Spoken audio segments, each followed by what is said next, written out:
Dear student, स्वागत है आप लोगों का हमारे online class BCC knowledge hub में। समकालीन भारत भाग 2 अध्याय 4 कृषि के साथ। कृषि सबसे पहले केंद्र सूची का विषय था। इस पर सभी नियम पहले केंद्र सरकार बनाती थी। कृषि पर सभी नियम पहले केंद्र सरकार बनाती थी, लेकिन राष्ट्रीय कृषक आयोग एनएफसी ने 4 अक्टूबर 2006 की सिफारिश प्रस्तुत करके कृषि को समवर्ती सूची में डाल दिया। समवर्ती सूची से तात्पर्य है कि कृषि का पे जितने भी नियम होंगे, ठीक है, वो अब केंद्र सरकार और राज्य सरकार दोनों मिलकर बनाएगी। कृषि की दृष्टि से भारत एक महत्वपूर्ण देश है। इसकी 2/3 जनसंख्या कृषि कार्यों में संलग्न है। कृषि एक प्राथमिक क्रिया है जो हमारे लिए अधिकांश खाद्यान्न उत्पन्न करती है, खाने की चीज़ें उत्पन्न करती है। खाने की चीज़ें अधिकांश ज़्यादातर हमें कृषि से प्राप्त होती है। खाद्यान्नों के अतिरिक्त यह विभिन्न उद्योगों के लिए कच्चा माल भी पैदा करती है। बहुत से उद्योग के लिए कपड़ा, फिर बहुत से उद्योग के लिए ये क्या करती है कि कृषि द्वारा कच्चा माल भी उत्पन्न किया जाता है, जैसे कपड़ा बनता है और बोरे बनते हैं, बहुत सी चीज़ बनती है। इसके अतिरिक्त कुछ उत्पादों जैसे चाय, कॉफ़ी, मसाले इत्यादि का भी निर्यात किया जाता है, जो चाय, कॉफ़ी, मसाले आदि को भी अलग दूसरे देशों में भेजा जाता है जहाँ इसकी कमी होती है। अब उसके बाद आते हैं कृषि का प्रकार। कृषि के प्रकार। कृषि हमारे देश की प्राचीन आर्थिक क्रिया है। मतलब कृषि आज से नहीं, बहुत बहुत बहुत पहले से की जा रही है। पिछले हजारों वर्षों के दौरान भौतिक, पर्यावरण, प्रौद्योगिकी और सामाजिक सांस्कृतिक रीति रिवाजों के अनुसार खेती करने की विधियां में सार्थक परिवर्तन हुआ है। जिस तरीके से पहले खेती होती थी, धीरे धीरे उस खेती के तरीके में बहुत सा विकास हुआ है, बहुत सी परिवर्तन भी हुआ है।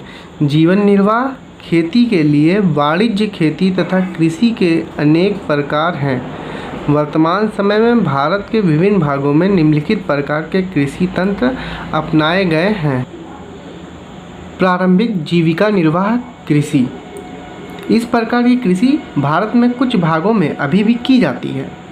प्रारंभिक जीवन निर्वाह कृषि भूमि के छोटे टुकड़ों पर आदिम कृषि औजारों जैसे लकड़ी के हल, डीवों की और खुदाई करने वाली छड़ी तथा परिवार अथवा समुदाय श्रम की मदद से की जाती है।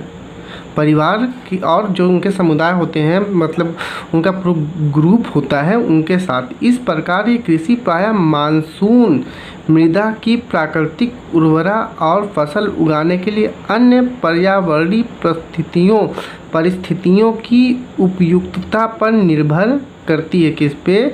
मृदा की प्राकृतिक उर्वरा पर और मानसून पर ये क्या करती है? निर्भर कर।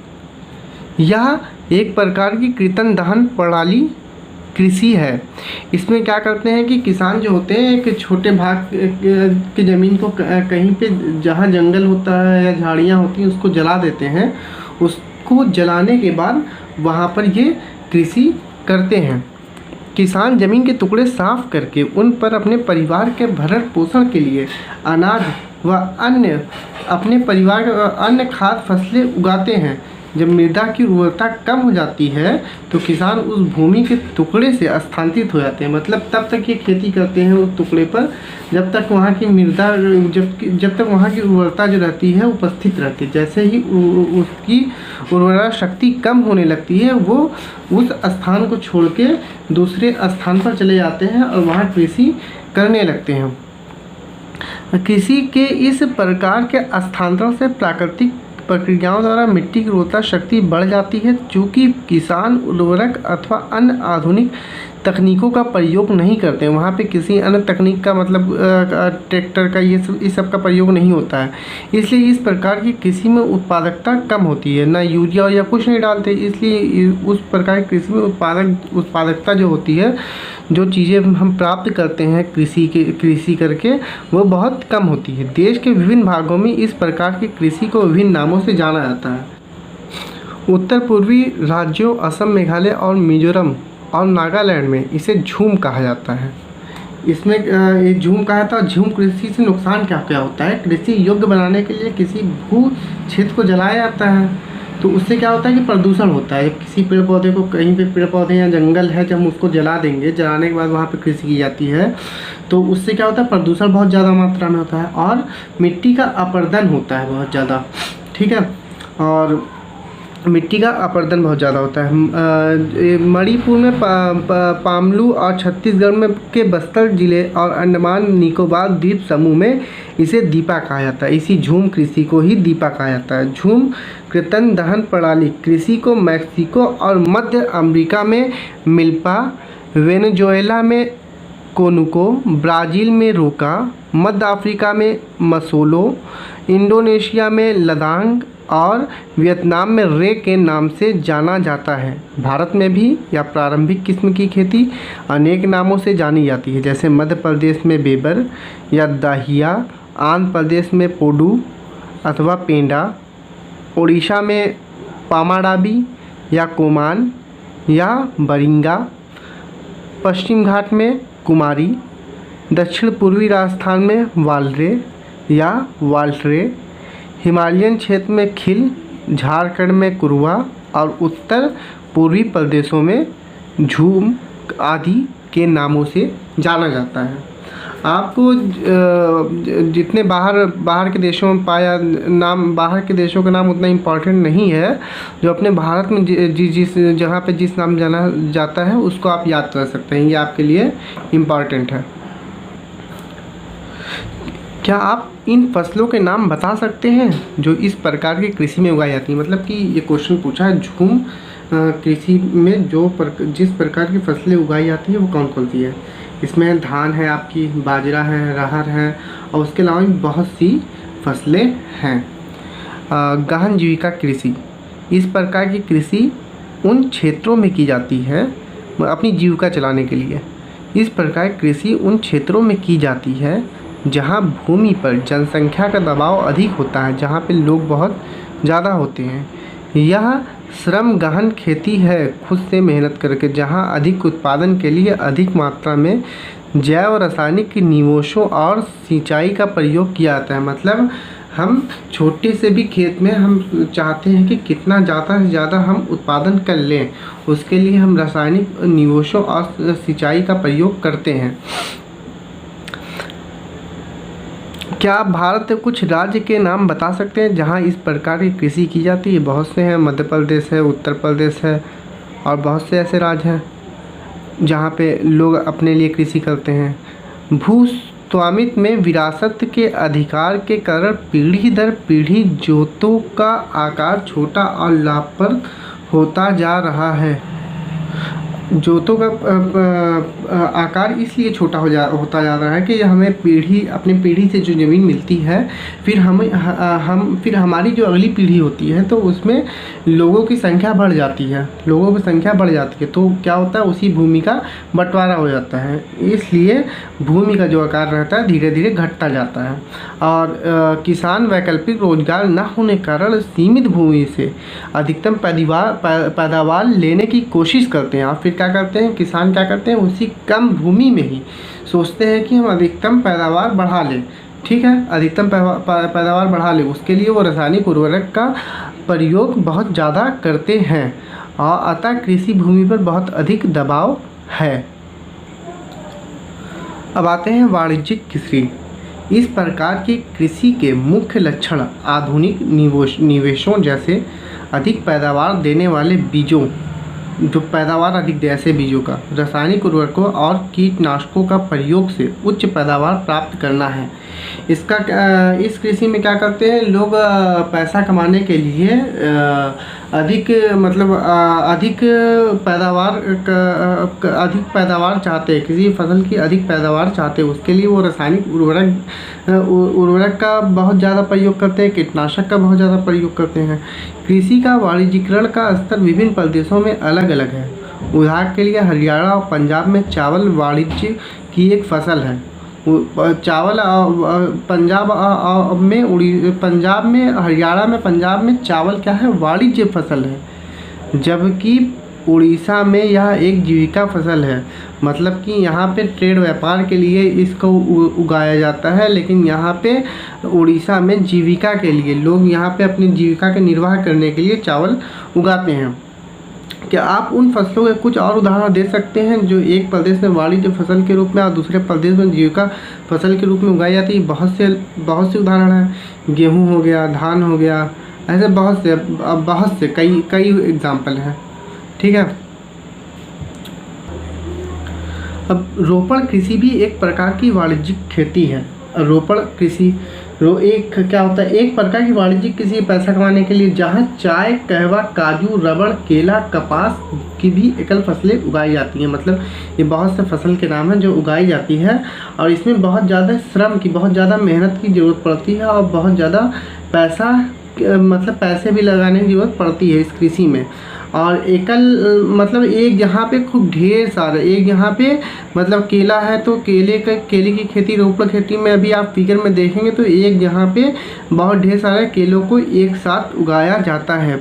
रोपण कृषि उद्योग और कृषि के बीच एक अंतर्रापृष्ठ है। रोपण कृषि व्यापक क्षेत्र में की जाती है, बहुत बड़े क्षेत्र में की जाती है, जो अत्यधिक पूंजी और श्रमिकों की सहायता से की जाती है। इसमें बहुत पैसा लगाया जाता है और बहुत लोगों की आवश्यकता होती है इस फसल को लगाने के लिए। इससे प्राप्त सारा उत्पाद उद्योग में कच्चे माल के रूप में प्रयोग होता है। इसका क्या करते हैं हम, ट्रेड व्यापार करते हैं, उद्योग में प्रयोग करते हैं, कच्चे माल के रूप में प्रयोग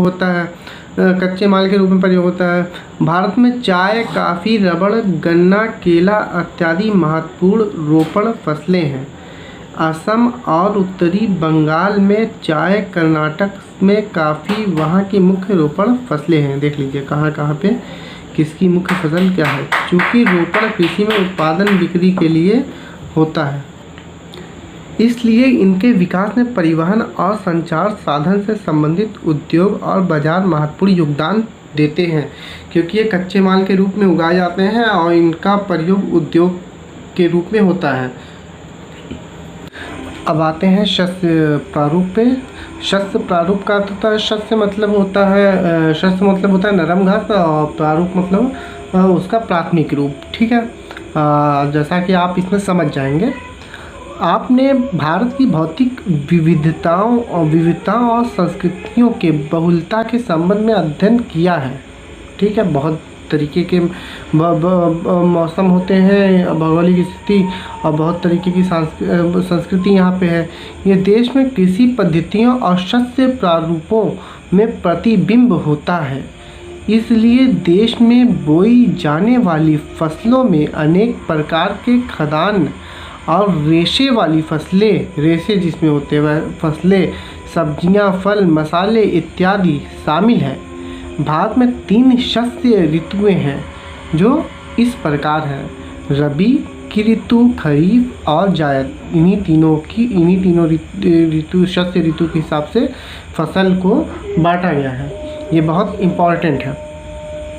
ये देखते हैं पहले रबी की फसल। रबी की फसलों को शीत ठंडी ऋतु में अक्टूबर से दिसंबर के मध्य बोया जाता है, और ग्रीष्म गर्मी ऋतु में अप्रैल से जून के मध्य काटा जाता है। इसमें कौन कौन से हैं रबी के फसल में? आपका गेहूं है, जौ है, मटर है, चना और सरसों कुछ मुख्य रबी फसलें हैं। अद्यापि ये फसलें देश के विस्तृत भाग में बोई जाती है। अब देखिए कहाँ कहाँ बोई जाती है ये। उत्तर और उत्तरी पश्चिमी राज्य जैसे पंजाब में बोया जाता है, हरियाणा में बोया जाता है, हिमाचल प्रदेश में बोया जाता है, जम्मू कश्मीर में बोया जाता है, उत्तराखंड और उत्तर प्रदेश में बोया जाता है। गेहूँ और अन्य रबी फसलों के उत्पादन के लिए महत्वपूर्ण राज्य है। कौन सा? कश्मीर और उत्तराखंड और उत्तर प्रदेश, जो जम्मू कश्मीर, इतने जो राज्य हैं गेहूं और अन्य रबी फसलों के लिए उत्पादन के लिए महत्वपूर्ण राज्य, मतलब कि यहाँ पे बहुत ज़्यादा मात्रा में ये फसल उगाई जाती है या रबी की फसल उगाई जाती हैं। शीत ऋतु में शीतोष्ण पश्चिमी विक्षोभों से होने वाली वर्षा इन फसलों के अधिक उत्पादन में सहायक होती है। अब पश्चिमी विक्षोभ हिमालय की तरफ से, हिमालय के पश्चिम की तरफ से एक हवा चलती है जिसे पश्चिमी विक्षोभ कहते हैं। इसके साथ वर्षा भी आती है, ठंडी में ये वर्षा होती है। इसके हवा के साथ वर्षा होती है। इन फसलों के अधिक उत्पादन में सहायक होती है, जो इन फसलों के अधिक उत्पादन में सहायक होती है, क्योंकि इस विक्षोभ से वर्षा की पर्याप्त मात्रा मिल जाती है ठंडी में। पंजाब, हरियाणा, पश्चिमी उत्तर प्रदेश और राजस्थान के कुछ भागों में हरित क्रांति की सफलता भी उपयुक्त रबी फसलों की वृद्धि में एक महत्वपूर्ण कारक है। अब क्या है आपका हरित क्रांति जो है डॉक्टर MS स्वामीनाथन के द्वारा द्वारा लाया गया था 1967 से 1968 में। मतलब प्रथम हरित क्रांति जो था 1967 से 1968 तक चला था। इसमें क्या था कि जो फसल की मात्रा को बढ़ाने के लिए ये क्रांति लाई गई थी, जिसका हमें बहुत फ़ायदा हुआ। खरीफ फसलें देश के विभिन्न क्षेत्रों में मानसून बरसात के आगमन के साथ बोई जाती खरीफ फसल फिर और सितंबर से अक्टूबर में काट ली जाती है। इस ऋतु में बोई जाने वाली मुख्य फसलों में चावल है, खरीफ की फसल मक्का है, ज्वार है, बाजरा है, तुर, अरहर, मूंग, उड़द, कपास, जूट, मूंगफली, ज़्यादातर दालें हैं, मूंगफली और सोयाबीन शामिल हैं।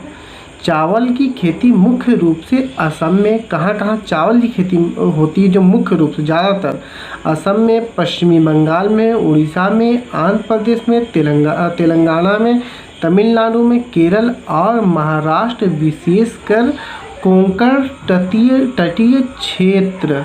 ये कोंकण तटीय क्षेत्र क्या है?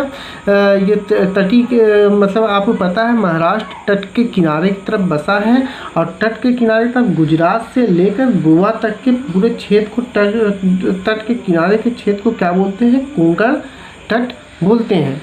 उसी जगह उत्तर प्रदेश और बिहार में भी की जाती है। पिछले कुछ वर्षों में चावल पंजाब और हरियाणा में बोई जाने वाली महत्वपूर्ण फसल बन गई है, क्योंकि पिछले कुछ वर्षों से बहुत ही प्राथमिकता दी जाने लगी चावल को पंजाब और हरियाणा में। इसलिए वहाँ पे ये बहुत महत्वपूर्ण फसल बन गई। असम, पश्चिमी बंगाल और उड़ीसा में धान की तीन फसल आस, अमन और बोरो बोई जाती है। ये धान की फसल का नाम है। रबी और खरीफ फसल ऋतुओं के बीच ग्रीष्म ऋतु में, जो गर्मी की ऋतु में, इन दोनों ऋतु के बीच, रबी खरीफ के बीच जो गर्मी की ऋतु में बोई जाने वाली फसल को जायद फसल कहा जाता है। जायद ऋतु में मुख्यतः जायद की फसल कौन कौन सी होती है? तरबूज होते हैं, खीरे, सब्जियां और चारे की फसल, गाय भैंस के लिए की फसल की खेती की जाती है। गन्ने की फसल को तैयार होने में लगभग 1 वर्ष लगता है। मुख्य फसलें मिट्टी, जलवायु और कृषि पद्धति में अंतर के कारण देश के विभिन्न क्षेत्रों में अनेक प्रकार के खाद्य और अखाद्य फसलें उगाई जाती हैं। जैसा कि आपको पता है कि पूरे भारत में अगर देखेंगे तो हर जगह मिट्टी, कहीं लाल मिट्टी, कहीं काली मिट्टी, अलग अलग तरीके की मिट्टी पाई जाती है और अलग अलग राज्य में अलग अलग तरीके की कृषि पद्धति होती है। ठीक है, और अलग अलग राज्य में अलग अलग वातावरण भी होते हैं। ठीक है, इसी की वजह से हर जगह अलग अलग तरीके की फसल उगाई जाती है।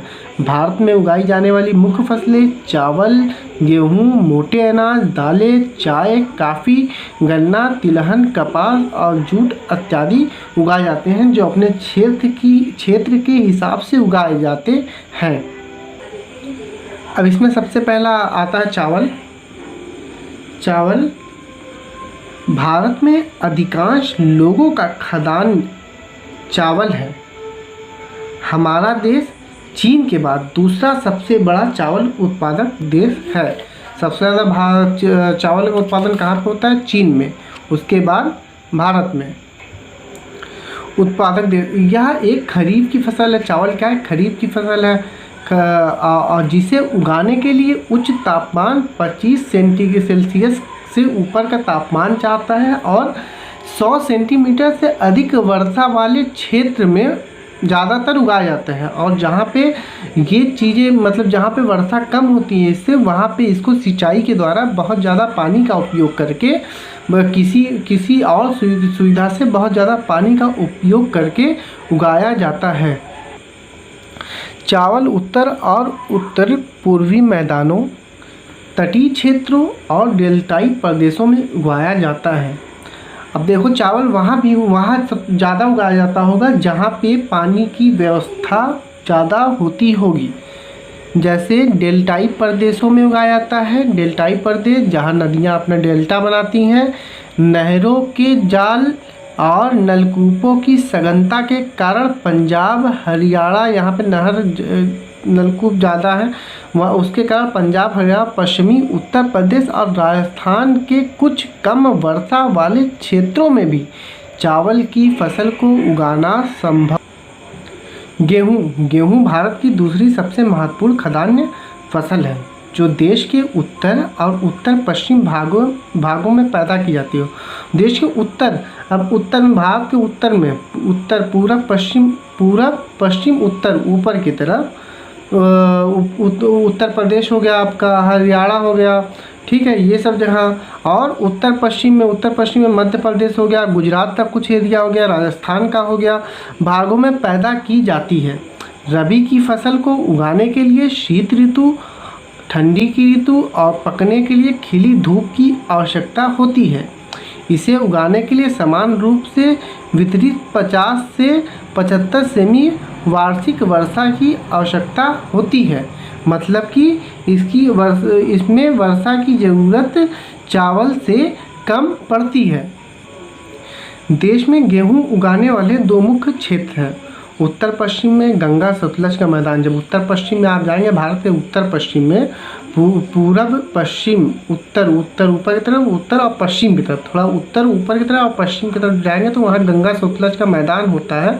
और दक्कन की काली मिट्टी नीचे की तरफ वाला प्रदेश जो है वहाँ पर ये उगाए जाते हैं। और पंजाब में उगाए जाते हैं, जैसे हमने बताया, हरियाणा, उत्तर प्रदेश, मध्य प्रदेश, बिहार और राजस्थान के कुछ भाग गेहूं पैदा करने वाले मुख्य राज्य हैं। मतलब यहाँ पे गेहूं अधिक मात्रा में पैदा किया जाता है। अब आते हैं मोटे अनाज पर। ज्वार, बाजरा और रागी भारत में उगाए जाने वाले मुख्य मोटे अनाज हैं। यद्यपि इन्हें मोटा अनाज कहा जाता है, भले ही इन्हें मोटा अनाज कहता है, परंतु इसमें पोषक तत्व बहुत ज़्यादा होते हैं। उदाहरण के लिए अगर रागी को ले लें तो रागी में प्रचुर मात्रा में लोहा, कैल्शियम और सूक्ष्म पोषक और भूसी मिलती है, जो हमारे शरीर के लिए बहुत ही फायदेमंद होती है।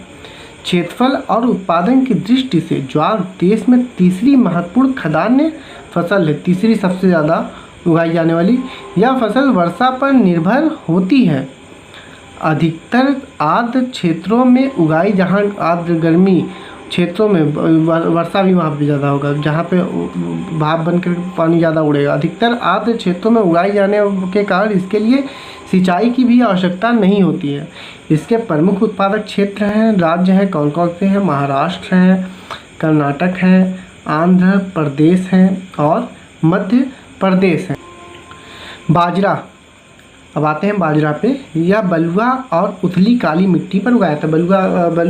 बालू रेगिस्तान राजस्थान हो गया आपका, जहाँ पे बालू ज़्यादा पाया जाता है, बलुआ मिट्टी ज़्यादा पाई जाती है, और उथली काली मिट्टी पर उगाया जाता है। जैसे महाराष्ट्र हो गया, गुजरात, राजस्थान, उत्तर प्रदेश, महाराष्ट्र, गुजरात और हरियाणा इसके मुख्य उत्पादक हैं, जहाँ उगाया जाता है मुख्य रूप से। रागी शुष्क सूखे प्रदेशों की फसल है, सूखे प्रदेशों की फसल है, और यह लाल, काली, बलुआ, दोमट और उथली काली मिट्टी पर अच्छी तरह उगाई जाती है। हम मिट्टी इससे पहले आपको पढ़ाए हैं, तो आप देख लेंगे जहाँ जहाँ इस प्रकार की मिट्टी पाई जाती है वहाँ वहाँ ये उगाया जाता है। ये अपने से आप समझ सकते हैं, अच्छी तरह उगाई जाती है। रागी के प्रमुख उत्पादक राज्य कर्नाटक, हिमाचल प्रदेश, उत्तराखंड, सिक्किम, झारखंड और अरुणाचल प्रदेश है। ठीक, अब आते हैं मक्का पे। यह एक ऐसी फसल है जो खाद्यान्न व चारा दोनों रूप में उपयोगी, खाने के रूप में और पशुओं के चारा के रूप में उपयोगी है। यह खरीफ की फसल, ये खरीफ ऋतु जो 21 सेल्सियस से 27 सेल्सियस तापमान में, और पुरानी जलोढ़ मिट्टी, मतलब जो जल के द्वारा मिट्टी लाई गई है जो पुरानी हो गई है, पर अच्छी प्रकार से उगाई जाती है। बिहार जैसे कुछ राज्य में मक्का रबी की ऋतु है, रबी ऋतु की फसल है। आधुनिक प्रौद्योगिकी, निवेशों और उच्च पैदावार देने वाले बीजों, मतलब कुछ ऐसे बीजों का प्रयोग किया जाता है जो अधिक से अधिक पैदावार दे सके। उर्वरकों का प्रयोग, जो उर्वरक डाले जाते हैं रासायनिक, और सिंचाई का उपयोग अच्छे तरीके से सिंचाई करके मक्का का उत्पादन बढ़ाया गया है। कर्नाटक, मध्य प्रदेश, उत्तर प्रदेश, बिहार, आंध्र प्रदेश और तेलंगाना मक्का का मुख्य उत्पादक राज्य है। दालें, अब आते हैं दाल के बारे में पढ़ते हैं। भारत विश्व में दालों का सबसे बड़ा उत्पादक तथा उपभोक्ता देश है। मतलब भारत जो है दाल को सबसे ज़्यादा दाल को भारत उगाता है, उत्पादन करता है, और उसका उपभोग भी करता है, उसका इस्तेमाल भी सबसे ज़्यादा करता है। शाकाहारी खाने में दालें सबसे अधिक प्रोटीनदायक होती है। तुर, अरहर, उड़द, मूंग, मसूर, मटर और चना भारत की मुख्य दलहनी फसलें हैं। क्या आप बता सकते हैं कि इनमें से कौन सी दालें खरीफ में और कौन सी दालें रबी में उगाई जाती हैं? तो खरीफ और रबी की दालें आप पीछे पढ़ लेंगे, एक बार बता देते हैं। खरीफ में मूंग की दाल है, उड़द की दाल है, रबी में मटर की दाल है, चना की दाल उगाई जाती है। दालों को कम नमी की आवश्यकता होती है और इन्हें शुष्क परिस्थितियों में भी उगाया जा सकता है, मतलब इन्हें सूखे स्थान पर भी उगाया जा सकता है। फलीदार फसलें होने के नाते अरहर को छोड़कर अन्य सभी दालें वायु में नाइट्रोजन लेकर भूमि की उर्वरा शक्ति को बनाए रखती है। वायु से क्या लेती है? नाइट्रोजन लेती हैं सभी दालें। अरहर को छोड़ के सभी दालें वायु से क्या लेती हैं?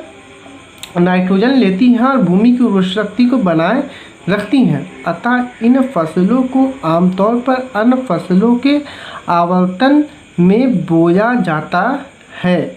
भारत में मध्य प्रदेश में, राजस्थान में, महाराष्ट्र में, उत्तर प्रदेश में और कर्नाटक दाल के मुख्य उत्पादक राज्य हैं, या यहाँ पर दाल उगाया जाता है।